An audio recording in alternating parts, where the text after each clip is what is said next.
My name is a student.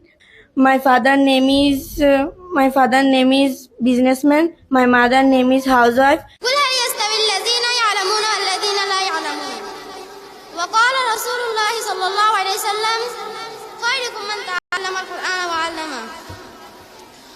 Honorable President of today's Guardian Conference and the Prize Distribution Program organized by Darus Salam Islamia Madrasa and my respected teachers and my classmates.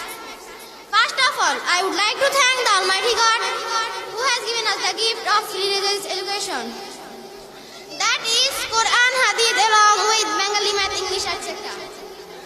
My dear brothers, the student life is the best period of our life. This is such a time when boys and girls accept education.